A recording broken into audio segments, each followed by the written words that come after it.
Hello, so the title of this video is, are there different ways to God? Now, you may be scratching your head and thinking, what an outrageous, stupid question. You know, in John 14:6, it says, the only way to the Father is through Jesus Christ, the life, the truth, and the way. Why is this question even being entertained? Well, it wouldn't have been entertained until about 6 hours ago, because 6 hours ago I just found a little gem that's kind of changed my whole perspective and how I see that statement. You know, let's not forget, a lot of high-pro Catholics jumped at the Pope's throat when he said this. Do you remember at the Singapore College when the Pope himself, the head of the Catholic Church, got under massive hot water by saying there are different ways to God? And it's a bit like languages, you know, and one's interpretation may be different to another, but it all goes the same direction. It all goes to God. Right. Yeah, you remember that? And there were high profile Catholics like Trent criticizing the Pope. Dr. Taylor Marshall, he's got over 1 million subscribers, criticizing the Pope. Even in the UK, we had Dr. Gavin Ashenden from Catholic Unscripted. They were all giving him merry hell, saying it was apostasy, that his statement was heretical and unorthodox, and all these things. And it's just turned out that apparently he was actually talking inconsistent of Catholic doctrine. What? What are you saying, Dan? And by the way, I've got a lot of Catholics that view me. I've always spoke favourably of the Catholic Church. I've never really got daggers out and been critical of them. However, I'm not the sort of guy who will take hypocrisy very well. I don't like inconsistency. You know, you've seen that with the last 2 videos I presented. I just want to say that it is absolutely Catholic doctrine, and I'm going to prove it, that it's Catholic doctrine.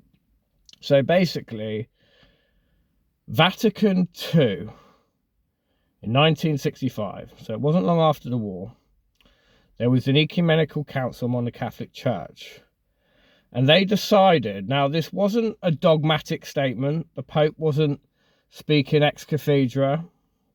However, it was decided and an official statement was made, and you can look this up. It was called the Nostra aetate. I'm going to put it at the bottom of the comments, okay, so you can look at this, right?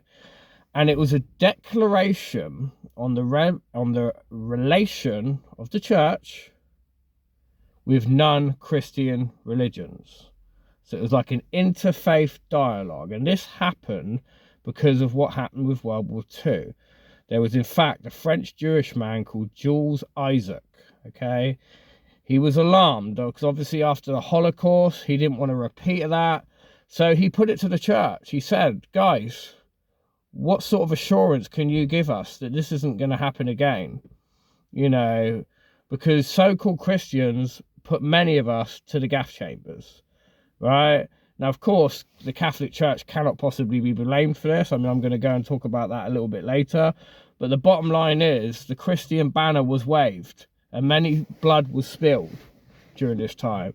And just reading it now from my laptop. So it basically, what he asked is he wanted there to be an expunge from its doctrine, which means like a removal of its doctrine, that any teaching of contempt which presents rabbinic Judaism as rejected or inferior will not happen again. And he wanted them to adopt a new relationship with Jews, right? So the Catholic Church, obviously, in light of the Holocaust, in light of all those atrocious things that happened, they decided to get all their brain boxes, all their clergymen together to sort of thrash a statement out. And within this statement, and it's a long old statement, I suggest you can get hold of it online, it basically professes that there is actually salvation outside of Jesus Christ, right? And that God can present himself in very bizarre ways, like through nature or through revelation and things like that. So let me give you an example. Let's imagine you've got a tribe and they're middle of the Amazon rainforest. They have little or nothing connection with the outside, especially the West. So they know zilch about Christianity. But that tribe knows that there is a creator. He can see that by what's around him. He can see the goodness in creation. He can see what's right or wrong, supposedly through natural law. And he lives a life of being prayerful, being thankful, being charitable, just generally doing good, you know, not even sinning very much. And when doing something wrong, or what he would interpret as wrong, being repentful, right? So this is, I'm just giving you a scenario, okay? Would that person still be able to go to heaven? Scripturally speaking, if we're to read the scriptures head on, it'd be a resounding no, wouldn't it? Because the only way you can get to the heavenly kingdom is through Jesus Christ. Jesus himself said that. So where does that put the church? Puts them in a little bit of a precarious position, I think. And I think this is what the Catholic Church were getting at. I think they wanted to thrash out a statement that, you know, could reconcile if that were to happen. You know, to teach that someone can find a knowledge of God within the cosmic revelation, right? You know, even through wildlife, you know, through everything, you know, the God speaks to us in many, many different ways. And perhaps he could speak to us through nature as well. It's not that crazy. And I think another thing they spoke about is the explicit salvation in faith in Christ may not always be necessary for salvation. So in other words, again, without accessing the Bible, without hearing his name, without hearing any type of testimony, because you're completely cut off, right? You're in a remote tribe in the middle of a jungle, or you're up in the top of the Himalaya mountains, you know, or you're an Inuit in North Pole. You know, this could apply to so many people. Yet what the Catholic Church is trying to say is there is a chance. We're not going to dismiss it. We're open to the fact. And it's called inclusivism, right? They are open to the fact there are ways to communicate to God outside Jesus Christ. Okay? Now, this is a bombshell. I can't believe I stumbled across this. I can't believe it never occurred to me before, because the Pope said this before Christmas, by the way. This was like 2-3 months ago. But he got heat from everybody, even the evangelical world. You know, and he's not even their Pope, but they're like, no, this guy represents Christianity in some way, particularly to the public, you know, the general public, the heathens of this world, the whatever you want to call them, you know, the Gentile, I don't know.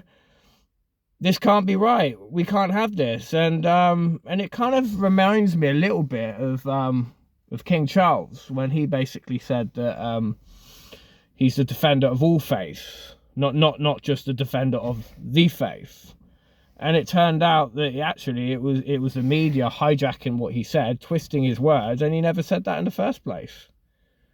In fact, there's no official statement of the king saying that. And I feel like this is similar with the Pope. People have heard what he said, twisted it, and ran away with it.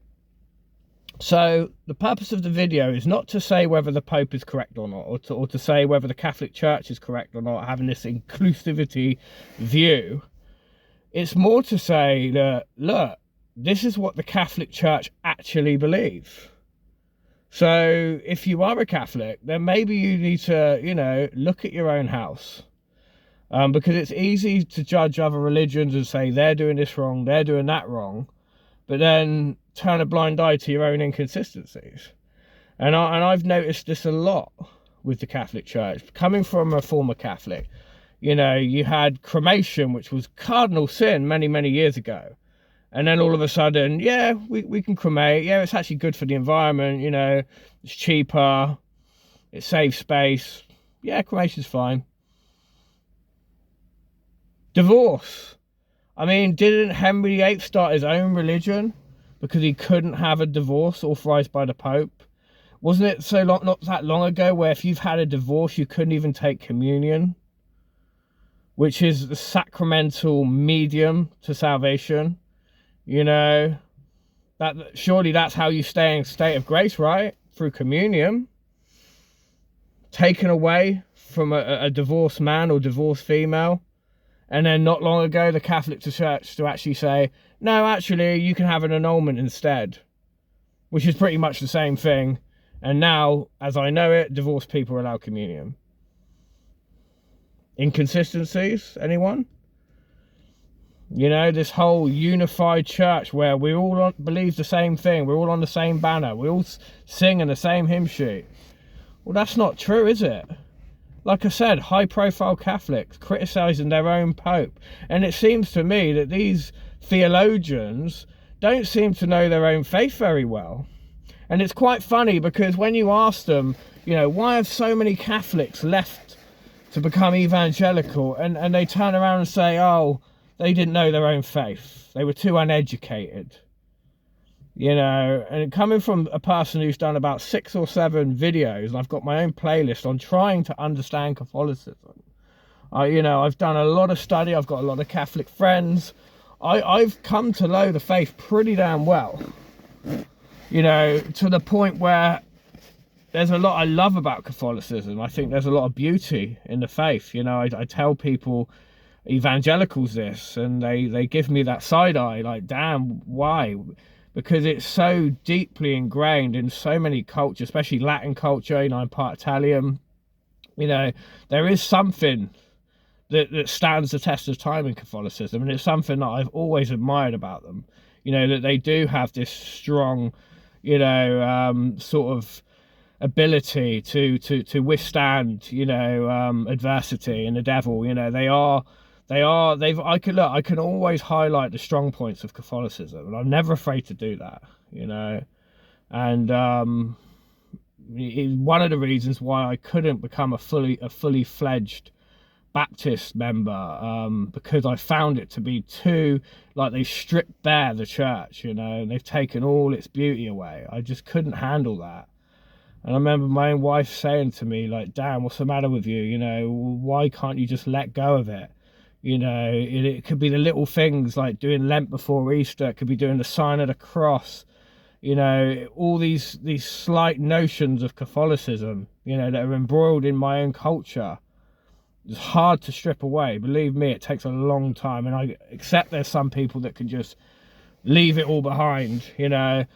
But for me, it was one of the attractivities to Anglicanism, is because I felt that they'd restored a lot of Catholicism, all the good bits at least.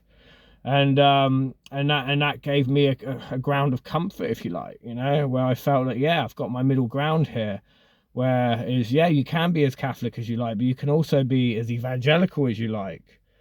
And, you know, and I believe the importance of episcopal structures and things like that. So that, you know, there's a reason why I'm an Anglican, but I can see now in plain sight the problems of the Roman Catholic Church.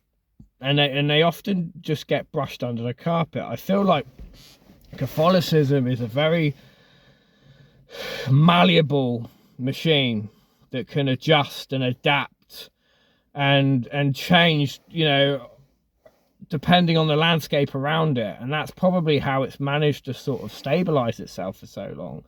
You know, it has this kingdom theology where, yeah, all for one for nothing. We get all the infants baptized. We all be on the banner of Catholicism. You know, that militant, yeah, we've got a rosary. This is our power. You know, Mary, Mother Mary, they got that matriarchal figure. Catholicism is very much a religion that can captivate, but at the same time can indoctrinate. And this is the problem. Many Catholics are blindsided by the own deficiencies of their church, and they have to be highlighted. Do I think inclusivity is right, or do I think it's wrong? I think it's problematic, to say the least. But at the same time, it takes that label of Christians being judgmental away. You know, because it's easy for us to look down at believers that have passed away sorry, people that have passed away, who never professed Christ. But would you look their family members in the eye and say that their loved ones have gone to hell? You know, how many funerals have you been to of people that have passed and you know they've not lived a Christian life? You know, I think we have to be merciful sometimes, because we know God is. And it got me thinking when I read this, you know, how would this apply to even people in this country that do know the gospel somewhat? But I think that God would probably show his grace in many, many different ways to different people, depending on the life they've had. Well, I mean, what if you had a really hard upbringing and you didn't go to a faith school, you didn't really hear much about Jesus, and the bits you did hear were kind of making fun of him, you know, not really showing him in a good light. And you could argue, well, God never gave that person the grace to really find out who the true Jesus Christ was, so he was damned because of that. But what if God's grace was blocked out and deciphered from him by the devil? Because that's what the devil does, right? He wants to bring as many souls to hell as he possibly can. Do we forget that he's working against God's grace? I think these are all things to think about. I think with my last video, when I spoke about people that have passed away, you know, is it black and white? Is it, if they're saved, they're in heaven, if they're unsaved, they're not in heaven? I think these are things we have to confront and talk about, because I don't think they're as simple as they come across. I really don't. And I think the tribe in the Amazon rainforest is a really good one. It's a good analogy. And it's a truth claim. It's mind-boggling, but, you know, this statement that the Catholic Church made, I kind of understand why they made it. You know, they were put under a lot of pressure from this Jewish guy, and they needed to defend what had happened. I mean, look, if you look at the history, you'll know that in Germany, and you can ask any German this, don't take it from me, the Catholic Church were more against the Nazis than the Protestant Church was, by and large. Yes, there were a few Catholic bishops who co-signed Hitler, but if you remember, the Catholic Church from the get-go, Pius VI was onto Hitler because he saw that Hitler was killing loads of Catholics that defended and that defended the Jews. And I don't know if you know this, but a peace deal was actually struck out in 1933. Listen to this. So the deal was, the Catholic Church do not interfere with what Nazis doing, and if you can do that, we're not going to kill any of your people. So what would you do if you were the Roman Catholic Church? Would you keep going against Hitler, keep talking about Hitler, about how evil he is, while your followers are getting killed by the dozen? Was it prudent that the Catholic Church did that? Because let's get it right, the Catholic Church never, ever glorified what Hitler was doing. They never promoted it. When Pius VI made that agreement with Hitler, not long after Pius VII was then Pope, Pius VII had to adhere to what Pius VI had agreed with Hitler. So yes, Pius VII gets a lot of criticism for not saying anything and keeping stump. But there are reasons for that, and you could argue it's martyrdom, blah, blah, blah, but really it isn't, because it was the Jews that were being persecuted. It wasn't actually Christians. The only people that were persecuted that weren't Jews are the ones that were sticking up for the Jews. And yes, there were gypsies and Serbs, they got persecuted too, but by and large it was the Jewish people. So when you really look at, I mean, I was looking at my son's studying GCSE at school, secondary level, right? So year 11, they're following this, and I couldn't help but look at the BBC bite-sized videos to see what sort of information they're giving children. And they, in their own admission, I was reading it, was basically saying that there were 400 Catholic priests that were sent to concentration camps, over 400. So they haven't got an exact number. And I was like, wow, so the Catholics did stand against Nazis. They did stand against the evil.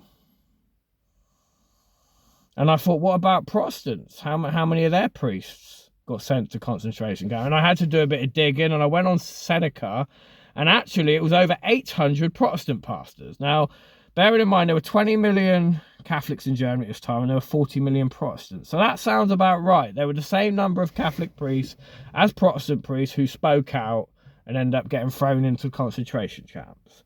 So I'm not saying it's purely a Protestant thing, and I'm not blaming them for the reason of the Nazis, but I will tell you they did less. We know this because you had the Rake Church, named after the Third Reich. They removed the Old Testament from sermons, and they used Hitler to propagandize their worship services. You can look this up. They were a Protestant church. We also know that the Lutherans, in 1933, around the same time, the Pope ran a deal with the Germans where he wouldn't speak out as long as they weren't to harm their followers. Well, guess what? The Lutheran Church actually promoted it, and their media was still allowed to publish during all that evil stuff that was going on. But the Catholic media, who actually spoke against Hitler and what he was doing, were abolished. They wouldn't allow their media to be published. So if you were to say to me, who did more, the Catholics or the Protestants against Nazism, I would say the Catholics based on what I've just seen. And this is even, in an unbiased British education. My son's in school here in England, and they've pretty much outlined it too. And at the end of the article, and I've got it on my computer right now, it actually says that Catholic numbers doubled after World War II. A lot of people shifted from Protestant to Catholic because they were so disgusted and how the Protestant church was. And actually, I had to look at figures, and I know figures aren't accurate because it's not like they're the amount of born-again believers that are true Christian. A lot of people are nominally Christian, blah, blah, blah, blah. But guess what? There's as many Lutherans as there are Catholics now in Germany. Now, you probably think I'm going on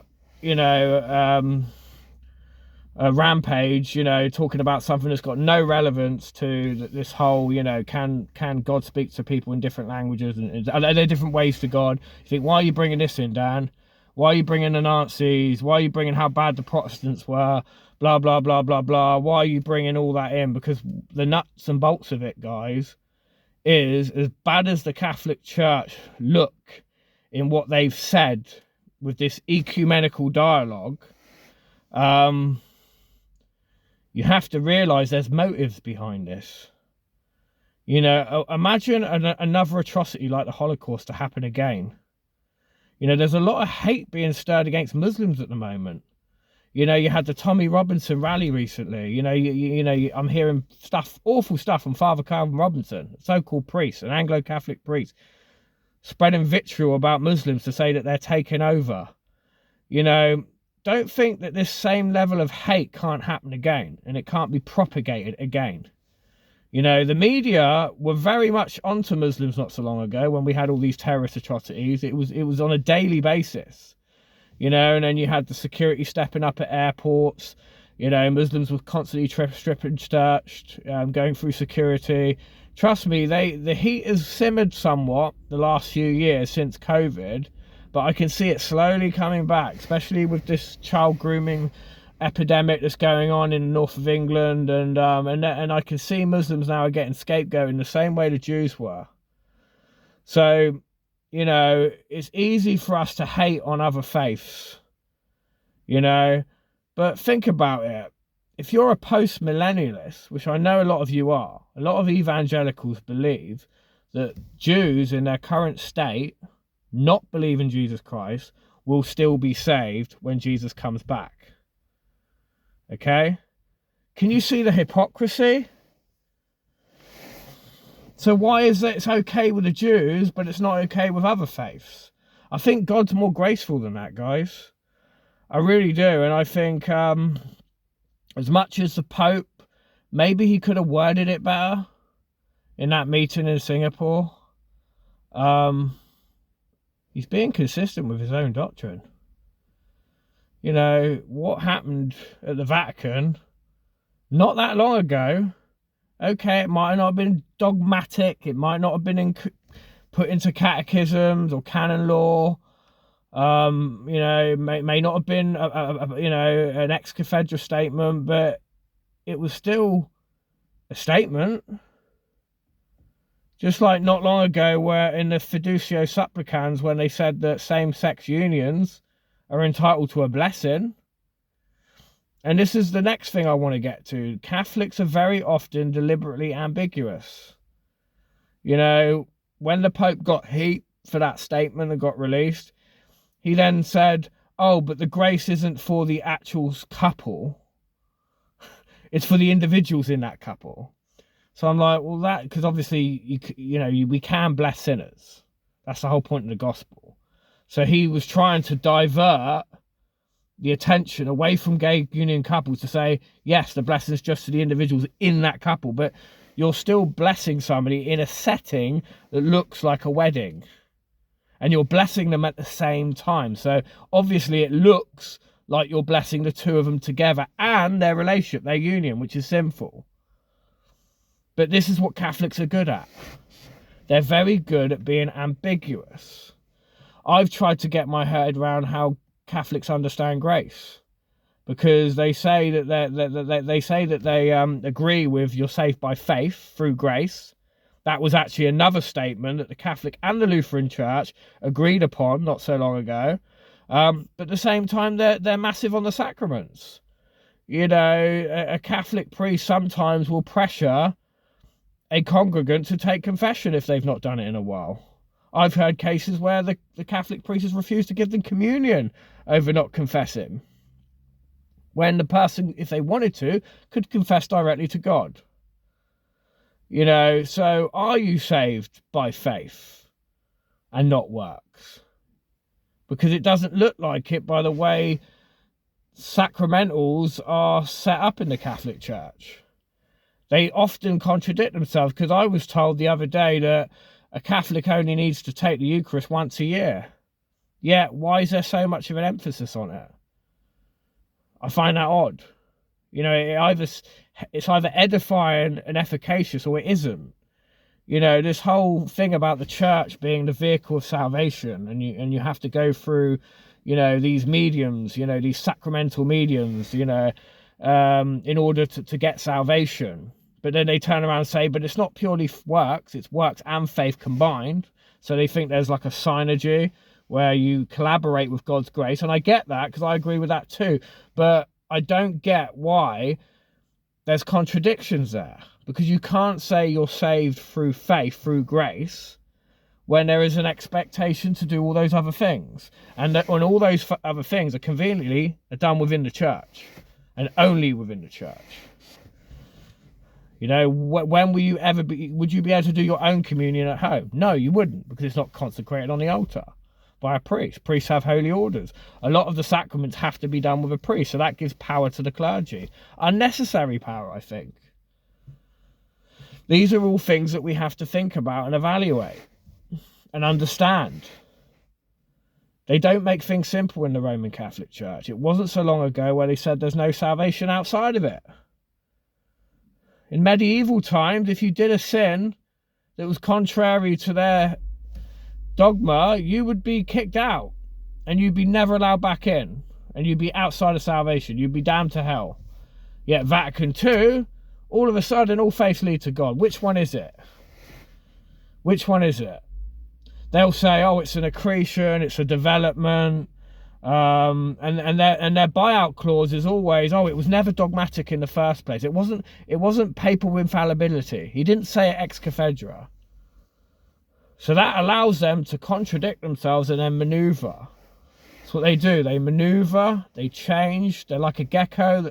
Their colours change depending on what's around them, what heat they're getting, the political sphere. That's why they're the universal church. They universally, you could argue, utilitarian. You could argue. They certainly come across that way. So I don't want to give them too much heat, because like I said, I've done many videos applauding the Catholic Church. I just made a great example. They did more for the Jews than the Protestants did during World War II. That is a fact. Speak to anyone worth their souls, anyone who's educated. especially somebody who lived in Germany, and they will tell you they did a lot more.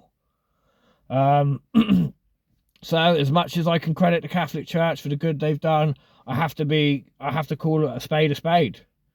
And on this one, guys, you've got to be clear on what you're teaching, because you've got a lot of believers that don't know their own faith. And that's because you make it hard for them to know their own faith, because you keep changing the goalpost.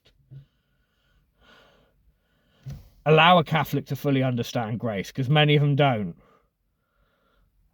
Allow a Catholic to understand how they view people around them that aren't Christians. Or allow them to, because you've got a lot of people that are criticising what the Pope said and saying that their friends or their loved ones can't get into heaven because they haven't professed Christ.